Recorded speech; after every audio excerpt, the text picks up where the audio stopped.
अगर दीना भाना जी नहीं होते तो कासराम भी नहीं। वर्गीकरण पर पहली बात विरोध नहीं करना चाहिए था, विरोध नहीं करना चाहिए था। हमें मानते हैं, चल हम छोटे भाई हैं, हम कम पढ़े लिखे लोग हैं, मैं जाति विशेष को नहीं मानता, हम मूल निवासी की संकल्पना वाले लोग हैं, मूल निवासी संकल्पना भारत में स्थापित करना चाहते हैं। तो उनको जो कम पढ़े लिखे लोग हैं वो खुद ही कह रहे हैं, मैं तो नहीं कह रहा। अगर आपको लगता है कम पढ़े लिखे लोग हैं, पढ़ते नहीं है, तो उनको जाके समझाना चाहिए था, विरोध नहीं करना चाहिए। दूसरी बात, साथियों का कहना है, कमेंट है, सोशल पे भी है, लोगों का भी कहना है, स्टेटमेंट भी है कि अगर ये वर्गीकरण होगा तो समाज टूट जाएगा। अरे एक बात आप बताओ, जब आपने 21 अगस्त को विरोध कर दिया तो क्या समाज साबुत रहा? क्या समाज जुड़ा रह गया? क्या समाज नहीं टूटा? और खाई पैदा हो गई है विरोध करने से। विरोध की बजाय आप चर्चा करनी चाहिए। बाबा साहब के विचारधाराओं पर चले, एक संगठन बना वाम से, उसके बाद बहुजन समाज पार्टी, आज आजाद समाज पार्टी भी उन विचारों को लेकर जब तक चल रहे थे, सब लोग साथ साथ चल रहे थे। दीना भाना जी की जो मेहनत थी वो कहीं ना कहीं आज खंडित होती दिख रही है।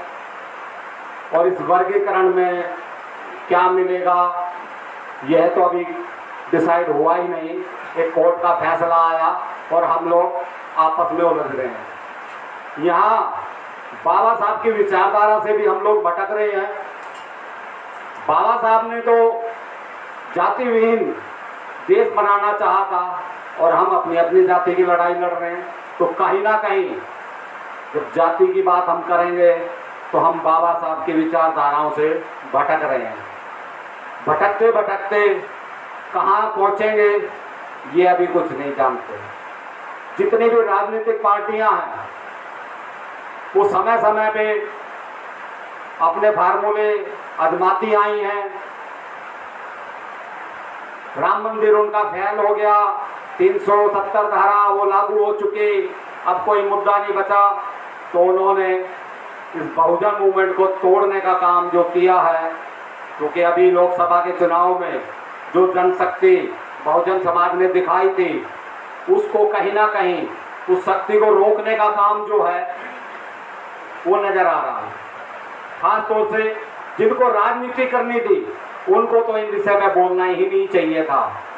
सामाजिक संगठन थे, सामाजिक संगठन अपनी आवाज़ उठा रहे हैं, बात कर रहे हैं, लेकिन भाईचारा खराब नहीं कर।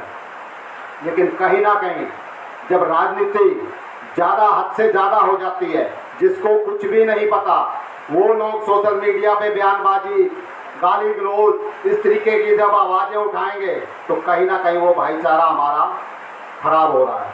तो जितने भी बुद्धिजीवी साथी हैं, यहाँ उपस्थित हैं, वो अच्छे से जानते हैं कि दीना भाना द्वारा जो मूवमेंट बनी, उस मूवमेंट को लगातार आगे बढ़ाने का काम डी.के. खापड़े जी और काशीराम जी ने किया। लेकिन उसके बाद आप जैसे साथियों ने ही आज दीना भाना जी का परिनिर्वाण दिवस मनाने का जो कार्यक्रम करा है, ये पूरी टीम लगातार 2 साल से मैं यहाँ आ रहा हूँ। जन्म दिवस 28 फरवरी को दीना भाना जी का मना रहे हैं। तो लगातार इस टीम का हौसला हमें बढ़ाना है, क्योंकि ये पूरे देश के उन बुद्धिजीवी वर्ग को एक जगह बिठाकर उस आशा उम्मीद से जोड़ रहे हैं जो दीना भाना जी ने शुरुआत की थी। तो दीना भाना जी की पीछे धर्मपत्नी दादी सुमन भी यहाँ पर उपस्थित थी। बड़ा अच्छा एक प्रोग्राम हुआ, बड़ा एक मैसेज निकला और भाईचारा बढ़ा। लेकिन आज वर्गीकरण के क्षेत्र में कहीं ना कहीं उदासीनता हमारे हाथ आ रही है और बढ़ चढ़कर बयानबाजी जो हो रही है वो कहीं ना कहीं इस बहुजन मूवमेंट को भटकाने का काम दिशाहीन कर रहे हैं।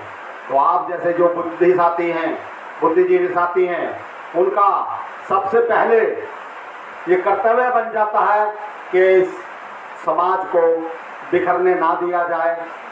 यह समाज पहले तो इकट्ठा नहीं हुआ और अब इकट्ठा हुआ तो इसको बखेरने का फिर से पुनः प्रयास किया गया।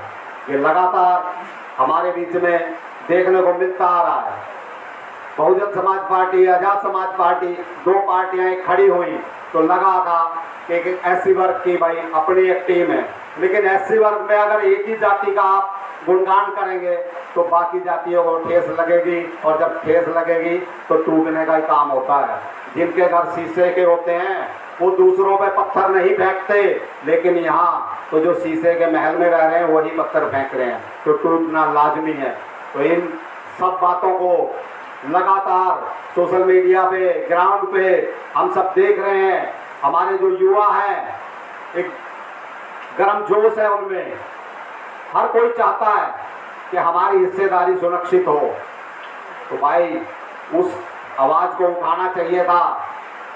जहां नौकरियां खत्म हो रही थी, जो सबसे बड़ा मुद्दा था ठेकेदारी का, आज दिल्ली में क्या मेट्रो डेली नहीं चल रही? अगर दिल्ली में मेट्रो में परमानेंट नौकरी मिले तो दिल्ली वालों को कितनी नौकरियां मिल जाएंगी? या और डिपार्टमेंटों को जो अगर ठेकेदारी से खत्म किया जाए, जहां हमें 60-70 हज़ार से 7,000, 10,000, 15,000 पे लिया है, उस पे कोई राजनीति नहीं बोल रहा, उसका कोई विरोध नहीं कर रहा। उसका विरोध सिर्फ डिपार्टमेंट के यूनियन लीडरों ने करा, किसी सामाजिक संगठन, किसी राजनीतिक पार्टियों ने नहीं करा। तो मैं कहना चाहूंगा कि आप जो राजनीति करना चाहते हैं, जो चाह रहे हैं कि हमारे बच्चों का भविष्य उज्जवल हो, उनको नौकरी मिले, शिक्षा के बाद उन्हें कोई अच्छा प्लेटफॉर्म मिले, तो इस ठेकेदारी का विरोध करो ना। पूरे देश में लागू हो गई है, जो दिन पर दिन नौकरियां खत्म कर रही है। हम उसको खत्म करने का काम तो नहीं कर रहे, हम आपस में क्यों झगड़ रहे हैं?